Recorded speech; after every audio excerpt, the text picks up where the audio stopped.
Hello friends, I am Dr. VIKRAM Singh, 1974 batch of IPS, UP cadre. It's my proud privilege to tell you something about police services, the most glorious and the most satisfying professions than one can possibly think of. Friends, police services and the police department owe their origin to the Police Act of 1861. And from that act emerges the various police functions, the departments, and they have their origin in this most famous act, Police Act of 1861. Now, if I were to tell you something about the various options and careers open to you, first we'll say the subordinate ranks at the level of constables, head constables, ASIs, sub-inspectors, inspectors, although inspectors in some states are gazetted ranks. Then again we should see the distinction between the state police forces and the central paramilitary forces. All are police organizations. First, let us discuss the recruitment in various states. The recruitment is at 4 levels. First, at the level of constable, where the entry level, there is a focus on the recruitment of women, other backward communities, scheduled caste and scheduled tribes, and as per the government policies, there is a reservation too. You must also understand that at this level, there are 2 distinctions.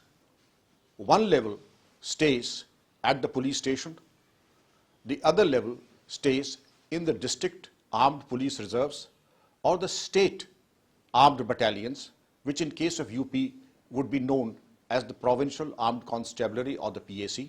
In case of Madhya Pradesh and Bihar, they would be known as Bihar Military Police as the BMP, and in case of Madhya Pradesh, they would be known as SAF.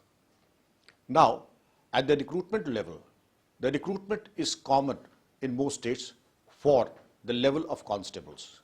The age profile is generally between 18 and 22, relaxable in the case of OBCs and scheduled caste and scheduled tribe.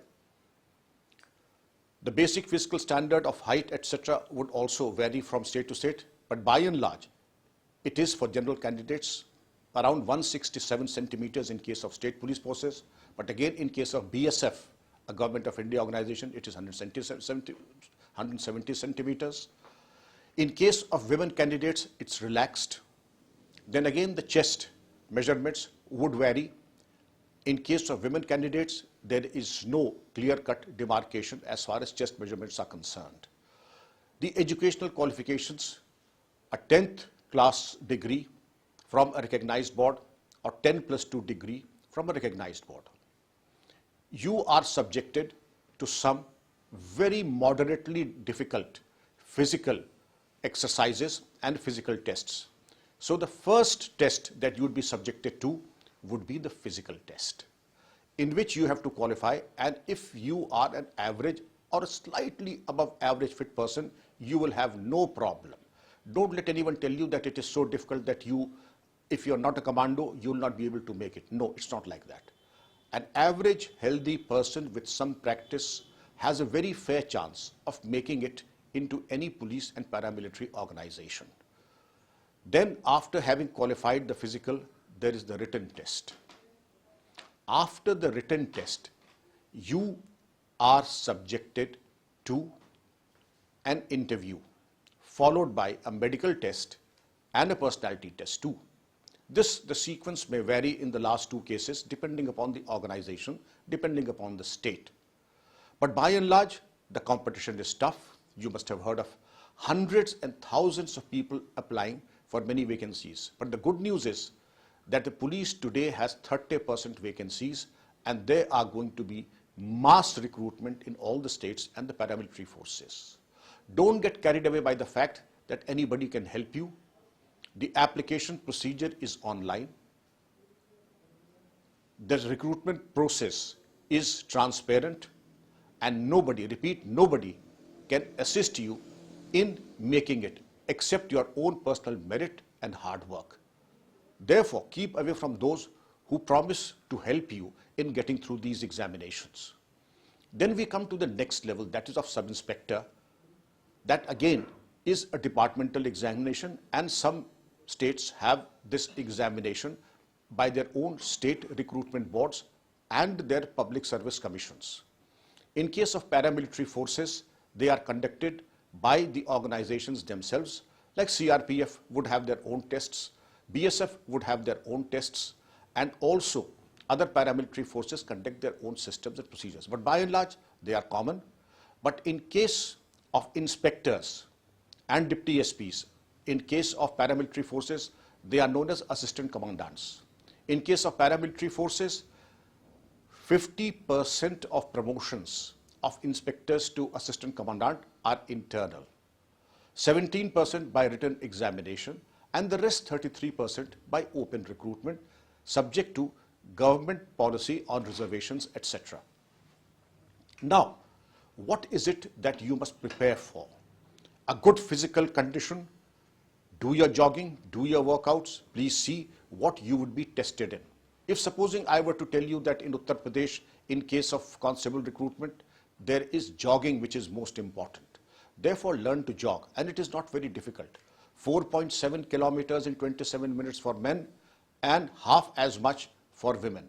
Therefore, it is not very difficult for an average person of average physical build, of average physical abilities to make it, subject to the fact that he or she has worked about 60 days on himself or herself. As far as written test is concerned, it may be objective, it may be on current affairs, it may be on current science, and matter pertaining to contemporary interest. Interviews, they would be testing you for your mental reflexes, they would be testing you for your grasping ability, analytical power, and also your awareness of matters of contemporary interest.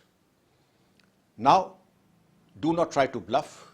Do not say things that you are not aware of. It is better to say, I don't know, than to beat around the bush. Do not be aggressive. You must give the impression that you are a nationalist, that you abide by the Constitution of India, and your focus is on public service and public good. Now, we come to the next level, and that is the guested level of, say, assistant commandant in paramilitary forces, deputy SP in case of state police forces. These level of recruitment in case of paramilitary forces are done by the Union Public Service Commission of Delhi, and in case of state level of guested officers of deputy SPs, this is conducted by the State Public Service Commission or recruitment agencies. And the topmost level, we have understood 3 levels. Now we come to the last level of Indian Police Service, which is by far the most talked about test. For this, you have to be a graduate of a recognized university. Your age should not be below 21 years, and it can go up to 35 years, depending upon whether you are a general candidate, whether you are an OBC candidate, or whether you belong to the scheduled caste and scheduled tribe candidate. The number of attempts too would vary from category to category. The physical conditions also are specified very clearly. It is not possible to go into the details, but yes, let me tell you that the longest duration of training anywhere in any service is that of the Indian Police Service, extending to more than 2.5 years. And now we come to the job profile of a police officer. I have served the police for 36 years, and I have the satisfaction that I have a choice even today to join any service anywhere.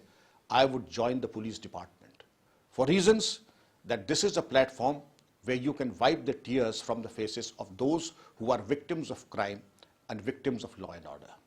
Here you have a platform to serve the weaker sections of society, control crime, law and order, and give and contribute to the best of your ability.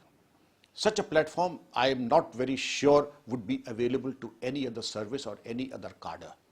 Now, the job profile of the police: basic law and order, crime control, prevention and detection of crime, investigation, intelligence. When you join the police, you have the option of joining, say, if we were to join in Government of India, all the paramilitary forces like the CRPF, the BSF, the Indo-Tibet Border Police, the Border Security Force,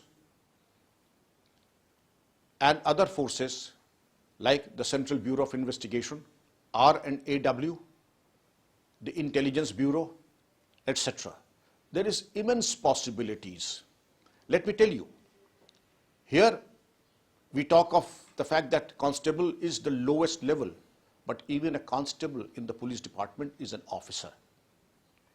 And we expect the constable level entrants to be educated, to be alert, to be articulate, as the basic function of policing is not addressed by one level, but by all levels, including that of constables.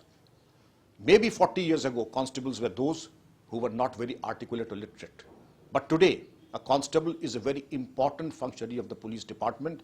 Therefore, any person entering the police department as a constable can expect to rise to the level of a gazetted officer if he is a lifelong learner, if he has worked hard, and he has made a mark of himself as a police officer.